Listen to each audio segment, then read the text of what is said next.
શું કરેસ તું? દેખાતું નથી, ગાડીનો દરવાજો ખોલું હું. દરવાજો ચાવીથી ખોલે, મને નહીં ખબર પડતી હોય તું આ ગાડી ચોરી કરેસ. હા હું ચોરી કરું છું, ઈ તો મારો ધંધો છે, પણ તારી ગાડી તો ચોરી નથી કરતો ને, તો તારું કામ કરને. કામ તો હું તારા કરતા સારું કરું, આ દેખાતું નથી. હા ઈ તો દેખાય છે, એવું બધું શું કામ કરેસ તું? 2 નંબરનું કામ કરું, 2 નંબરનું કામ કરવાથી સપના પૂરા થાય. હા 2 નંબરનું કામ કરવાથી નો કરે નારાયણ, ક્યાંક ઝપટમાં આવી ગયો ને તો તારા સપના અને હાડકા બે તૂટી જાય. આ તો તું ક્યાં સારું કામ કરેસ, અને તું ક્યારેક જો ચોરી કરતી વખતે હાથમાં આવી ગયો ને તો પગના તરિયાથી લઈને ઘરના નરિયા અને નરિયાથી લઈને ઘરના ફરિયા કાંઈ નહીં વધે. ઈ તારે ક્યાં જવું હે? જાતો હું જાને કે ખોદા લાગી જાય. હા જાવું ચોર લૂંટારા.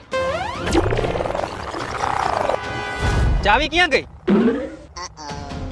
અરે રે, ગાડી લોક થઈ ગઈ ને ચાવી અંદર રહી ગઈ. ભાઈ ગાડી મારી લોક થઈ ગઈ અને ચાવી અંદર રહી ગઈ, દરવાજો ખોલી દો ને. મને ભાઈ કેમ કીધો? હું તો ચોર લૂંટારો હું ને.